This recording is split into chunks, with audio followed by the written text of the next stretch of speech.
यौगिक शब्द और योग रूढ़ शब्द। रूढ़ शब्द, यौगिक शब्द और योग रूढ़ शब्द। रूढ़ शब्द क्या होता है?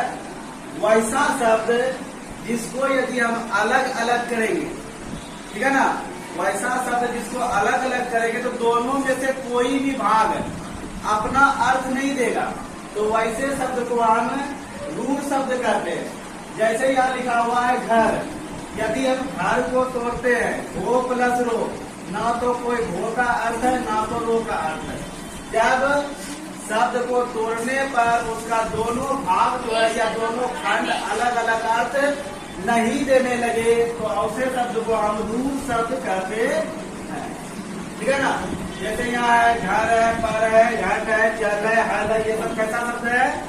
रूढ़ शब्द है, ठीक है। इसका दूसरा प्रकार है यौगिक शब्द। वैसा शब्द जो दो सार्थक शब्द, सार्थक शब्द उसे कहते हैं जो अपना अर्थ दे, ठीक है ना। सार्थक शब्द जो अपना अर्थ दे। जब दो सार्थक शब्दों को आपस में जोड़ दिया जाता है, उनसे जो नया शब्द बनता है उसी को हम बोलते हैं यौगिक शब्द। जैसे हिमालय, हिमालय में दो सार्थक शब्द है, एक है हिम, एक है आलय। हिम मतलब होता है बर्फ और आलय मतलब होता है घर, यानी बर्फ का घर, तो क्या बोलेंगे?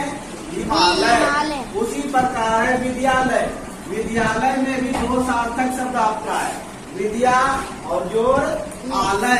विद्या मतलब होता है ज्ञान और आलय मतलब घर, यानी ज्ञान के घर को क्या कहते हैं? विद्यालय, ठीक है ना। तो ये दोनों सार्थक शब्द है। तो इस तरह के जितने भी शब्द आएंगे वो सभी शब्द को हम क्या कहेंगे? यौगिक शब्द। सभी शब्द को क्या कहेंगे? यौगिक शब्द।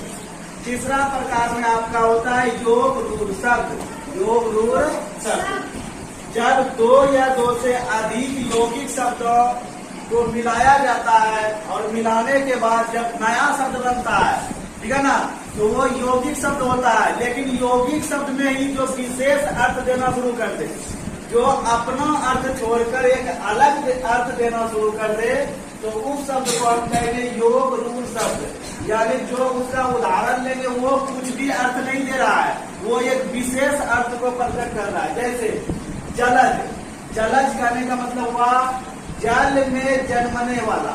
जल में जन्मने वाला यानी जल में जो जन्म लेता है उसे क्या बोलते हैं? जलज।